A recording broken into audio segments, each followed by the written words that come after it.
Fala, fala meus cabeçudinhos, sejam bem-vindos a mais um vídeo aí de análises dos jogos. Antes de começar, eu vou trazer para vocês como é que foram as nossas análises dos jogos de ontem, né? As nossas não, né? A minha análise. Bayer San Giloase, errei, que coloquei ali o Bayer para ter menos cartões do que o San Giloase, acabou tendo mais, teve uma expulsão que complicou. Acertei o jogo do Chelsea, coloquei Chelsea para ganhar e para ter mais 5.5 escanteios, sobrou o número de escanteios, o Chelsea fez apenas 1-0, ainda bem que eu não trabalhei o mercado de gols. No jogo da Juventus, acertei o mercado de gols 1.5, mas errei nos cartões, coloquei mais de 2,5, saíram apenas 2, ficamos por 1. E nas outras duas análises, acertamos todas as duas, tá? No jogo do Barça, para ter pelo menos 3 chutes no gol de fora da área, essa daí sobrou, era bet especial, odd 1,90. E Liverpool e Marseille para ter mais de 2.5 gols. Falei que era um jogo muito aberto para gols e saiu 3-0 para a equipe do Liverpool. Agora vamos às análises dos jogos desta quinta-feira. Estou gravando esse vídeo agora, 8h50 da manhã. Então vou gravar com o máximo de precisão, porque a gente, quando grava mais próximo dos jogos, a gente tem mais mercados abertos, a gente tem mais informações sobre as partidas. Então vamos nessa. O único lado ruim é que você tem menos tempo para poder assistir esse vídeo, porque geralmente esse horário de 8h50 da manhã eu já teria postado o vídeo que eu gravei no dia anterior, beleza? Não se esquece de se inscrever no canal e mandar pra galera.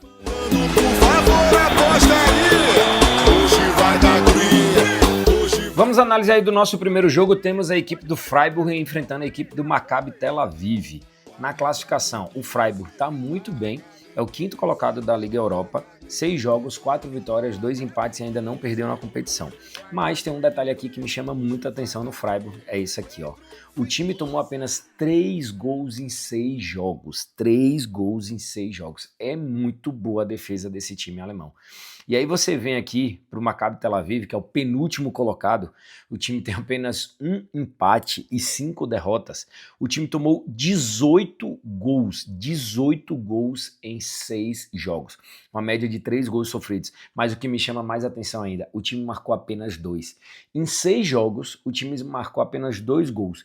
Então temos aqui o pior ataque jogando contra a melhor defesa. Na minha análise, não ambas, tá? Não ambas. Por quê?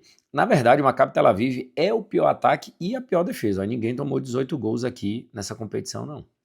Então, pior ataque e pior defesa do campeonato, jogando contra uma equipe que faz poucos gols, a equipe do Freiburg fez apenas 9 em 6, mas toma pouquíssimos gols e é a melhor defesa aí do campeonato. Então aqui, ó, ambas marcam não, odd de quase 60% para esse jogo. Então, é porque aqui ficou junto com o Freiburg para vencer. Pode ser uma boa, tá? Eu não ia fazer isso não, eu tava olhando aqui a possibilidade de juntar alguma outra coisa do Freiburg para vencer. Mas se você quiser arriscar um pouco mais, você inclui a vitória do Freiburg, que deve vencer esse jogo, com não ambas. Mas quer trabalhar só um aqui, trabalhar não ambas marcam é uma boa opção. Vamos para o nosso segundo jogo, temos o Vitória Pilsen jogando contra a equipe do Porto. O Vitória Pilsen não perdeu 8 dos últimos 10 jogos. O Porto, apesar de ter marcado gols em 100% das últimas 10 partidas, observe que o Porto é uma equipe under, é uma equipe de poucos gols. Menos de 3.5 gols nos últimos 5, ambas marcam não nos últimos 5 e menos de 2.5 gols nos últimos 4 jogos. Aqui do Vitória Pilsen temos apenas a informação de não perder 8 dos últimos 10 jogos. Na classificação, o Porto é o 8º e o Vitória Pilsen é o 14º. Olha esses números aqui do Vitória Pilsen. Eu até disse anteriormente que o Freiburg tinha a melhor defesa é do Vitória Pilsen, tomou apenas 2 gols em toda a competição, mas também fez pouquíssimos gols, fez apenas 6.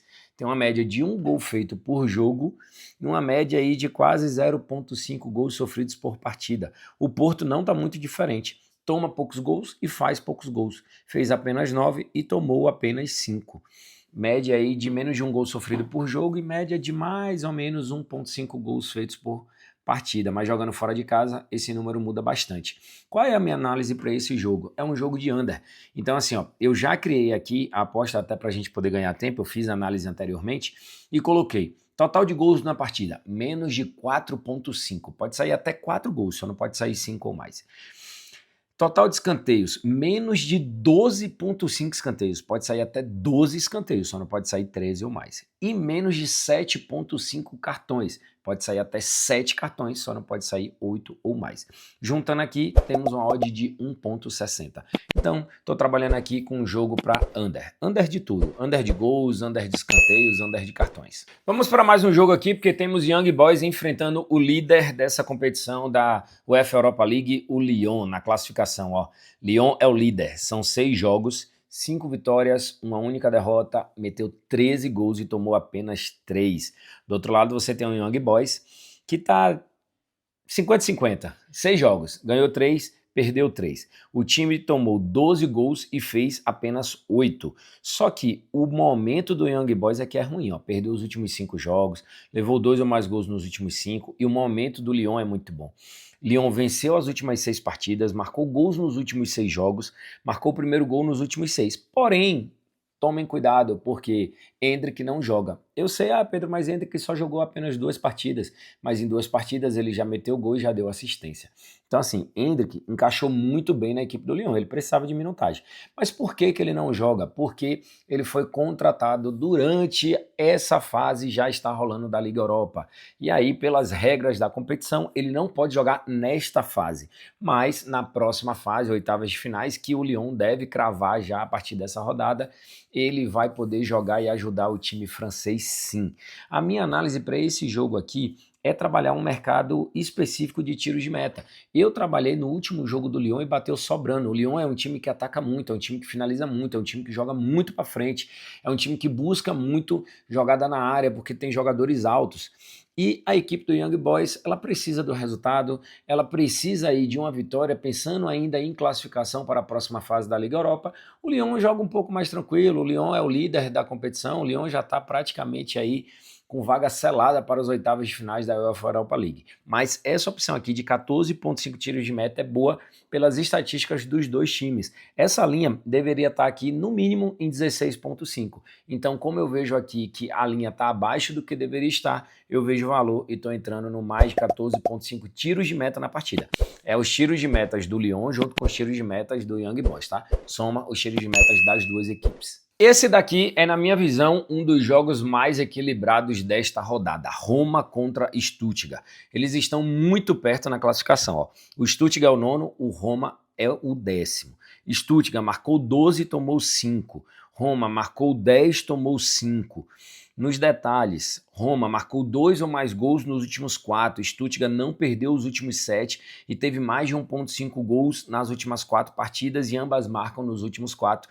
E é aqui que eu vejo o valor. Ambas as equipes para marcarem gols com odd de quase 1,70. Geralmente quando você vê um confronto muito equilibrado de equipes que costumam marcar gols em quase todos os seus jogos, a opção de ambas marcam é uma das melhores. Inclusive a última ambas que eu mandei para vocês aqui bateu com muita facilidade.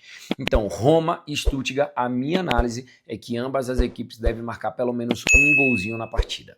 Vamos agora ao clássico paulista, porque Santos enfrenta a equipe do Corinthians. Santos marcou 1 ou mais gols nos últimos 9, Corinthians não perdeu 8 das últimas 10 partidas, mas não é aqui que eu quero trabalhar. É um clássico, é um jogo duro, é um jogo para muitas faltas, é um jogo bastante pegado.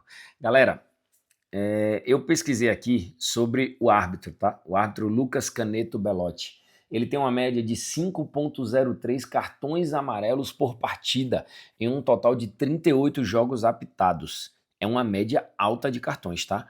5,03. O cara apitou, ele meteu 191 cartões em 38 partidas. Total de vermelhos 4 em 38 partidas. Muito interessante isso aqui. Podemos trabalhar aqui duas opções. Uma delas é trabalhar os cartões da equipe do Santos, 2,5. Porque o do Corinthians já não vejo valor porque a linha está mais alta do que a do Santos. E não vejo um motivo para que o Corinthians tenha mais cartões do que a equipe do Santos nessa partida, não. É um jogo extremamente equilibrado, tá? Então temos aqui super odds, essas super odds de nada interessam. Nas estatísticas, aqui é onde eu acho interessante, ó.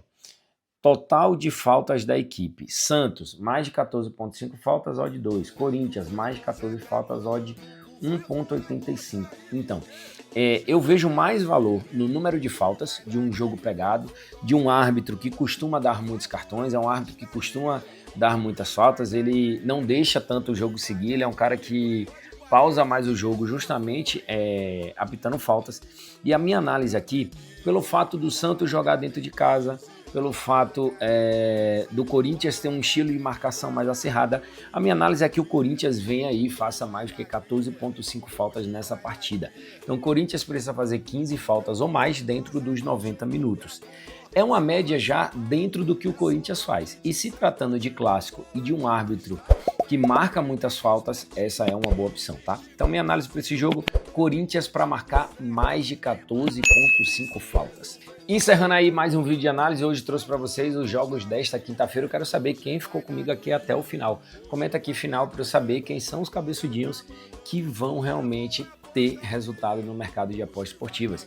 Porque aquela galera que entra aqui, não, quero ver só a boa do dia, quero ver só o palpite que ele deixou, cara, você não está aprendendo absolutamente nada, você só está repetindo o que outras pessoas fazem e acaba não entendendo como que você faz as suas próprias análises, beleza? Valeu, brigadão, tamo junto, até amanhã. Hoje vai dar Pedro Feitosa.